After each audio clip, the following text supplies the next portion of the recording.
Hello world and welcome back. Welcome back to another episode where I'm riding through the difficult terrain of the Karakoram highway. Right now, there doesn't seem to be any difficulty because it's a clear road. Whee! But when we go further up into the mountains, into the snow-capped,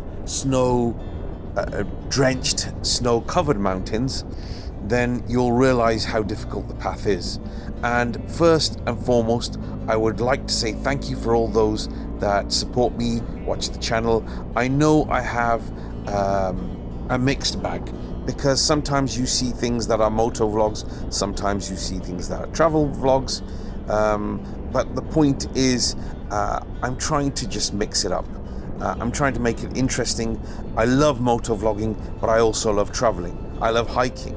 Any form or mode of transport is, oh, that was a lot of smoke. Anyway, any form or mode of transport is a blessing for me.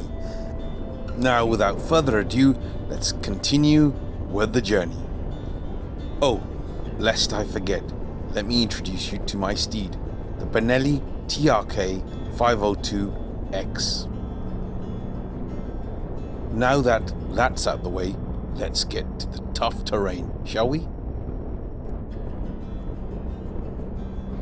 If I told you I was taking a picture of that mountain, I'll be telling fibs and lies. The truth is, I'm taking a picture of this. This is Attock Lake, a lake that was created not by man, but an act of, shall we say, God or nature.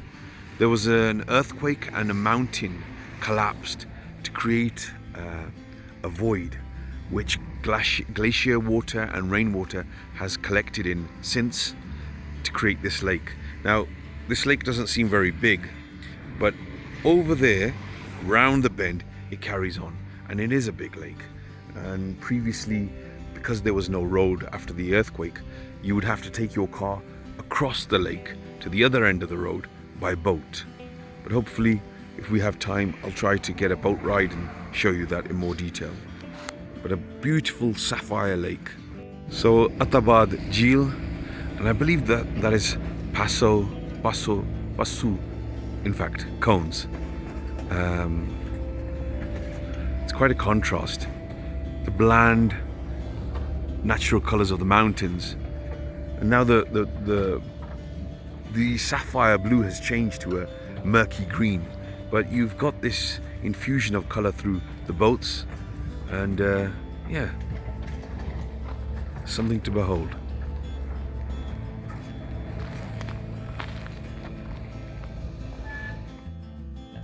Huts overlooking the lake. On this journey, I stop off at places where I find the views breathtaking, so I can share them with you. I hope you don't mind. We're on the way to Khunjarab, and police have told us that there's landsliding in 3 places, and it could take up to 3 days to clear it. So we're going as far as we can to see how bad it is. And en route, obviously, we're going to see wonderful things like this. Glaciers that have come all the way down to the riverbed.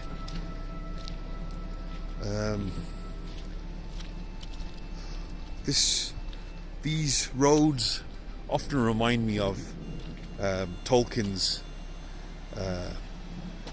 Lord of the Rings. They're unforgiving mountains,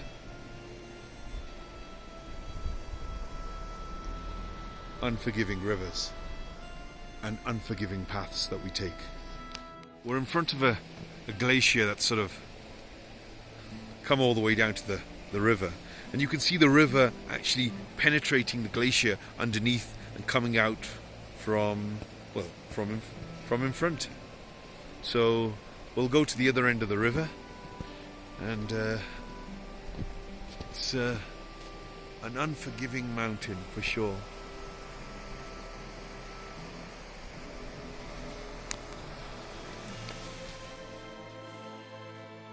So this is the other side of the glacier. It's actually an avalanche, if I am correct in my translation of what was shared with me. The snow came down and it hit the bottom of the river and jumped onto the path. As you can see from the drone shot that I'm sharing now, you can see how the snow has come all the way down, blocked the river, but obviously it couldn't stop it, and it's come onto the road on the other side, and that's typically what happens. So you have landslides and avalanches that are mixed together. I'm going to try to carry on with this journey because the danger now is intoxicating. It really is forcing me to go forward and onwards. I know I won't reach Khunjarab because the reports I've been given are that if I do pass one of these glaciers, I may not be able to get back. And there's one glacier that has fallen but only 30%, and it's covered the road. You can climb over it, but if you go past it and the remaining 70% falls, then you may be at the border of China for potentially a maximum of 3 months. So that's not something I will venture towards, but I thought I'd share more drone footage so you can enjoy the views from a bird's eye angle.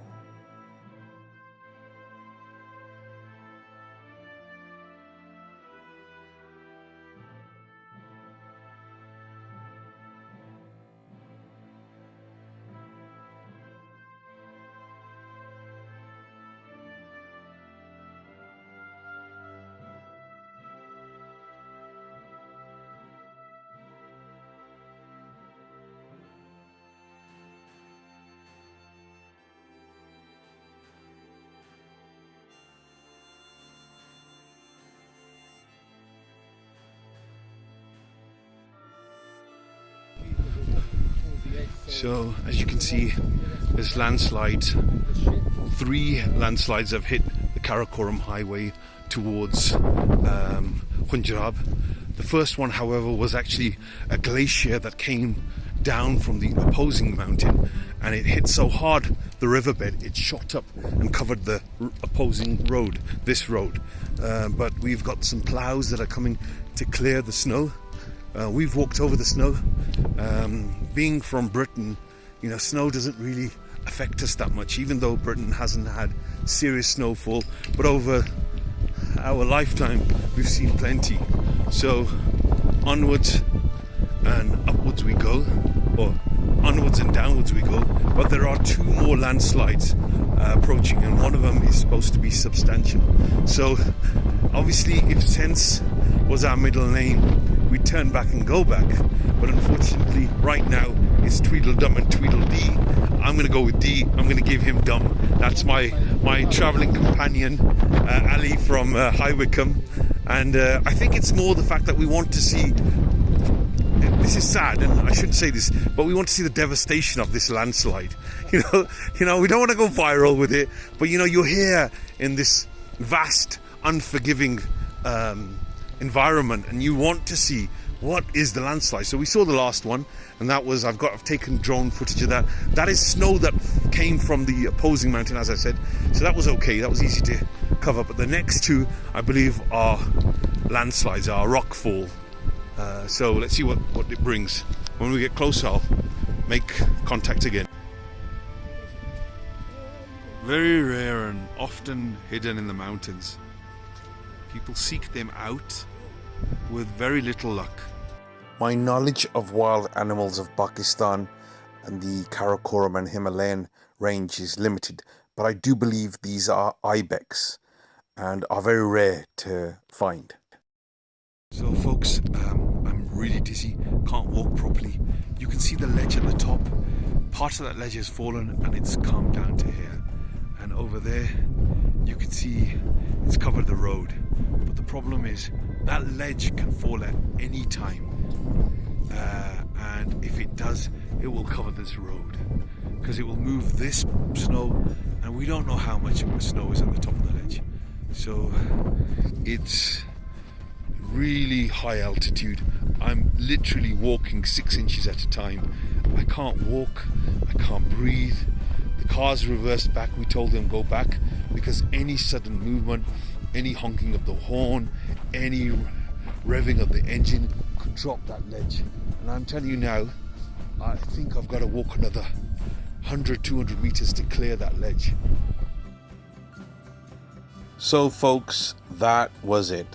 I had left my motorcycle further back because I realized that this had to be a journey on a 4x4 rather than on a motorcycle.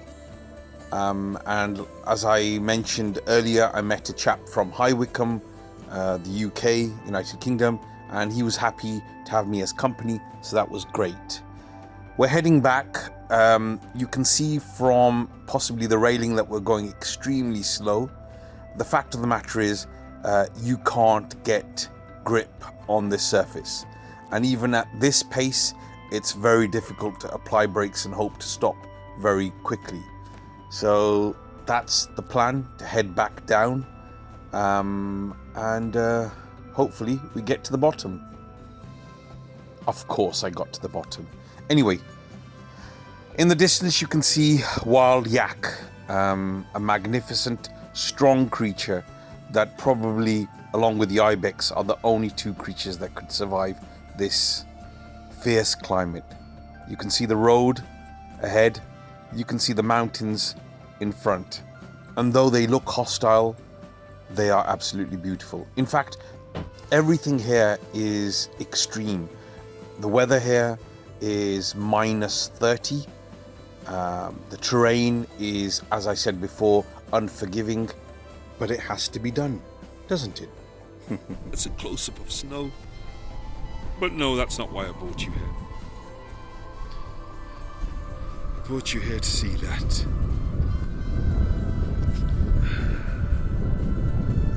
Absolutely fantastic.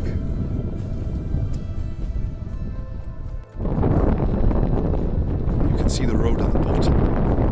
But it's, I keep saying they're unforgiving territories. But this is even more unforgiving than the previous one, because the road is snowed up, iced up. 4x4s are finding it difficult to travel. Guys, I need to get back in the car because this is beautiful. Ridiculously hard. Yaks. Close up. Wonderful, strong animals that can bear this kind of cold, this extreme temperature.